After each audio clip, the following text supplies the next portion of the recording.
All right, what's up, everybody? This again is our one-stop shop nutrition guide to eliminate the what about and how do I know questions so you can get on with your life and get on with your nutrition goals. So last time we talked about calories. This time we're going to talk about hydration.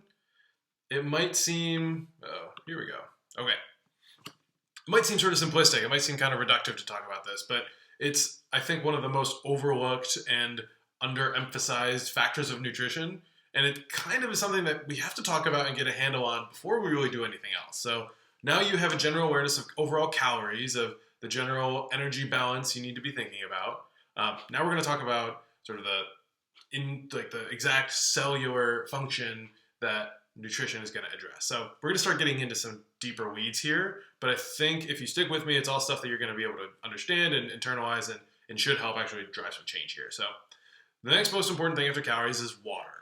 All of your cells require water to function, every single one. There isn't a single cell in your body that doesn't require water to function. You may have heard all sorts of different numbers and percentages about how much of your body is water. The normal graph that you see is like a silhouette of a person and it's filled up to here, this percent with water, and it's like, that's just not a good way to visualize sort of what being made of water really means. So I think a better way to visualize that is to think about sort of there's your whole body, and if we zoom in a little bit onto sort of one kind of cell, like say your skin cells, and we zoom in even further to see how do those cells fit together.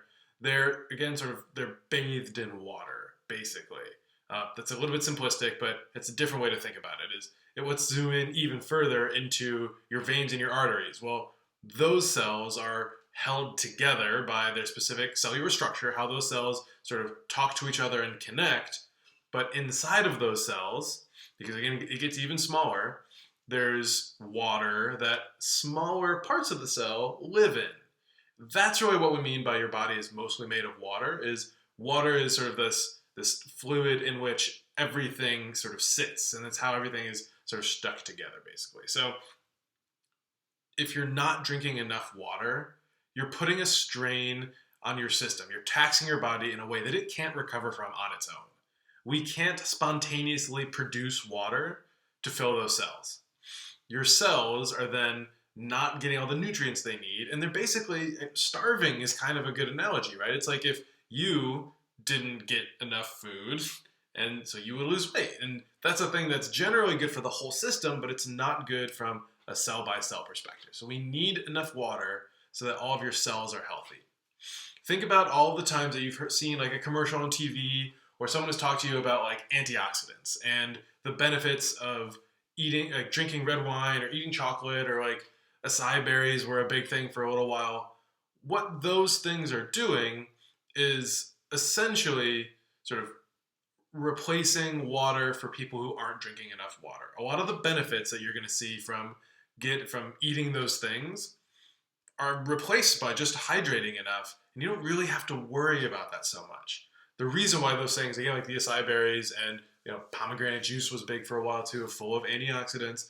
Like one reason why those things became so big is because people saw health benefits from consuming them, but they would have seen those same benefits from actually having enough hydration. So it's cheaper and it's easier to just drink enough water. So we should probably do that instead of trying to sort of substitute in a not so effective way with other things that you have to spend money on, whatever.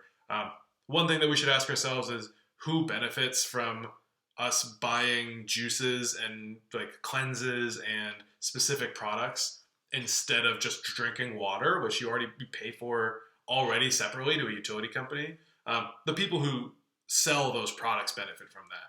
You don't, because now you're paying for the water and you're also paying for this other product. So really, again, anytime someone is talking about your health and what you really need, it's important to do more research. I'm not saying they're wrong and I'm not saying they're malicious, but it's worth it to do more research so you really understand what you're putting in your body and what you should be putting in it, maybe instead or in addition to whatever they're saying. So water, again, I'm pretty confident that we have plenty of science that says that water is a good thing. So please, if you don't believe me, do that research yourself. I really encourage that. Not only do your cells need water to work and survive, water is a conductor for the electrical stimuli that make up your nervous system. So your nervous system is, again, it's sort of the control center. It's how we make things happen in your body, both conscious and unconscious. So your brain is going to tell your body, say, do a bicep curl. Okay, done, right? How did we do that? Your brain sort of had this image of what a bicep curl was. It communicated what it wanted through your nervous system, through your nerves, down into the muscle, and it forced that muscle to contract or shorten. And then you relax and it opens back up, right? It's your nervous system. It's done with a series of chemicals called hormones and electrical signals, where it's literally electricity that's zapping things.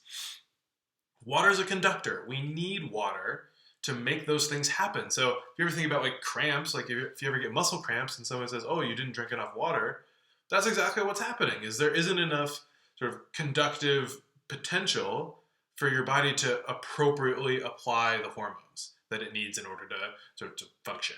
People talk about electrolytes, where you need salt and potassium, and that's why things like Gatorade exist. Yes and no. In a modern American diet, it's really hard to not get enough salt. So that's your sodium. And I 100% agree, a lot of us don't get enough potassium, but eating like a banana or an avocado or dark leafy greens, like eating more salad covers that base for you. Again, Gatorade is a product that was designed for elite athletes who were practicing, so we can actually dig in here. Gatorade for the Florida Gators, it was originally designed for a college football team that was practicing in Florida in one of the hottest, most dehydrating sort of environments that we have in the US. Those players were not practicing optimally. They weren't drinking enough water during their normal day because in the 70s and 80s, they didn't know that that's a thing you needed. I even remember being a kid in the 90s and we were playing football and we were punished for not executing our plays or whatever with skipping water breaks. Now we know that that's incredibly dangerous and counterproductive. By the time they didn't know that. And so they had players who were consistently not just dehydrated, but on the verge of heat stroke, who were desperately lacking in things like sodium and potassium and some carbohydrates. And so when they came up with Gatorade, the scientists that came up with Gatorade, they were fixing a very important need at the time. And that need was addressed, and Gatorade did a great job of that. But now we consume it as a normal consumer product, as if it was a replacement for water and a better, more nutritious diet. And that's not true, and it's not beneficial. And so we need water to perform the function of being a conductor for the electrical stimuli that make up your nervous system, and trying to sort of, again, shortcut, just like with the berries and the products, trying to shortcut that process is not, A, it's overall not the best for long-term health, and B, again, who benefits from you thinking that that's a better thing to do? The people who are selling you that thing. So a little more research and digging a little bit deeper is always better. Next thing is inflammation is a natural part of the recovery process, but without water, inflammation lingers and causes pain. So we always talk about like anti-inflammatories, right? If inflammation is bad and you need this like special copper wristwatch or whatever to get rid of inflammation, well, inflammation is actually a natural required part of recovery from any kind of exercise or activity. That inflammation is just the process of your body putting fluid and nutrients into a certain structure, typically your joints, in order to actually protect that joint while it's healing. We actually need inflammation. And if we never had any inflammation in your body ever, you would accidentally work all of your joints to the breaking point, and you wouldn't have that sensation of, this is uncomfortable and I better rest. Inflammation is, it's for literally the act of rebuilding that joint, because a lot of nutrients are flooding to that system, but it's also a stimulus for you to back off and protect that joint and not use it because it doesn't feel good. Now, without water to then push even more fluid through that joint and sort of flush out all the inflammation and the waste product of rebuilding that muscle and that joint, without that water, it's just going to linger and stay, and that's how we sort of get the creaky joints and the achiness and the things that don't go away. So water not only, provides a healthy environment for all your cells to live, and provides a conductor for the electrical signals for your nervous system, it also helps protect your joints through sort of flushing out that inflammation. So when you do get inflamed, which you should if you're doing exercise, it doesn't linger and prevent you from doing other things down the road. So again, water, huge win. This is the last point for sort of just water in general. digestion requires water, right? It carries material through your gut. That's why it's removed last, right? So water is actually processed in your large intestine. It's processed later in the digestion process, which means that when you drink water, especially with food, it goes down your esophagus into your stomach. It goes from your stomach into your small intestine, where most nutrient digestion happens. But all that water is still there. That water isn't being extracted from the food that you've eaten until much later in the process. So water helps push everything through, just like fiber, which we'll get to later. Water is an essential part of digestion. If you don't have enough, it's going to interfere with that process. So even water-based drinks like soda and coffee require water to process. Again, we need those cells to live in a healthy environment so they can do their job. So if they're neutral, those things that aren't water are neutral, if not negative. They also, because they take even more water themselves to digest, you're preventing that water from helping the other nutrients, the other things. So this is another reason why things like soda are bad, because they're preventing you from digesting good things as well as putting bad things in your body. If I haven't hammered this point home enough, do your own research. Please look into this stuff. Don't just take my word for it. But overall, you're going to find that hydration is one of the most important things we can do for our bodies for long-term health and also general comfort now in the moment. So action steps here, because just having information, again, isn't enough. We need to know what to do. So stop limiting yourself by saying it's too much or I'll be in the bathroom all day.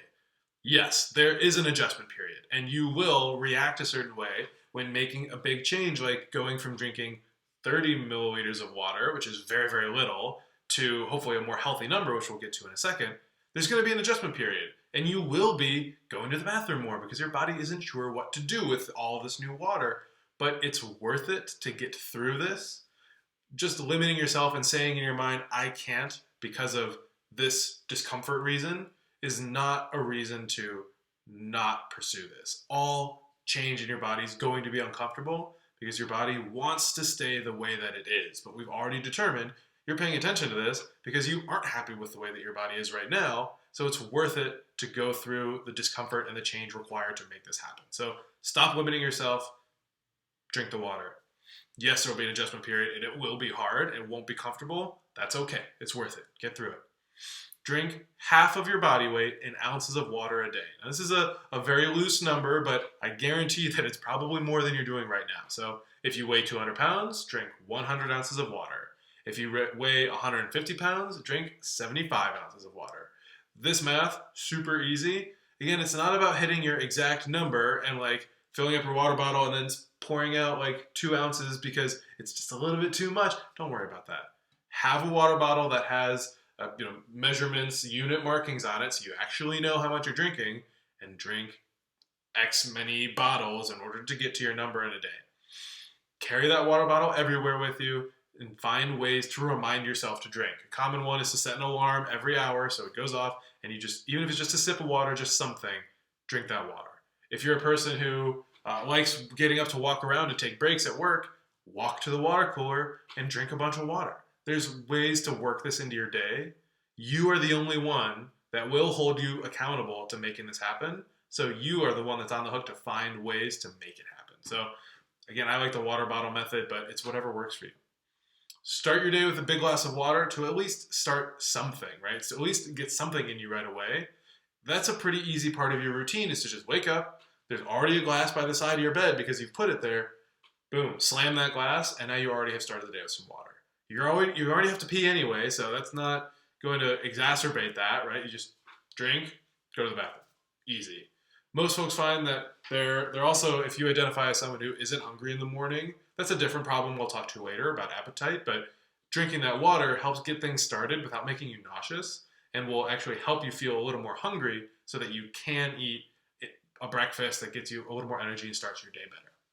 So if you have to increase, which you do, only increase by 20 ounces of water every 3 days. This is what's going to help make this adjustment period actually a little bit easier and less like I'm slamming a ton of water and I just don't feel good. So if you're starting at, these are example numbers. If you're starting at 30 ounces and you need to get to 80 ounces, remember you're half your body weight in ounces of water a day. So if you're 80 ounces, that means you weigh 160 pounds. However you want to do this math is up to you.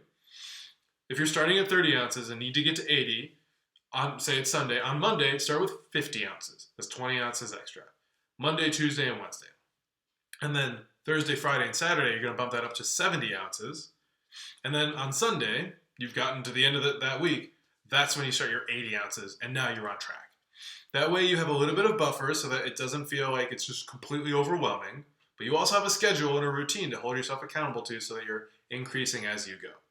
Don't worry so much about hitting all of these marks and always doing everything perfectly. A good plan now is way better than a perfect plan too late. Get started with this water right now. That's going to help. So this has been our water talk. Later on, we're going to get into more nutrients, but we've already talked about calories. We have to talk about hydration, and then we can get into some of this extra stuff. So thanks a lot. This has been a Nutrition Guide, your one-stop shop for nutrition from Forward Strength and Forward Nourish. I'm Zach. Thanks a lot.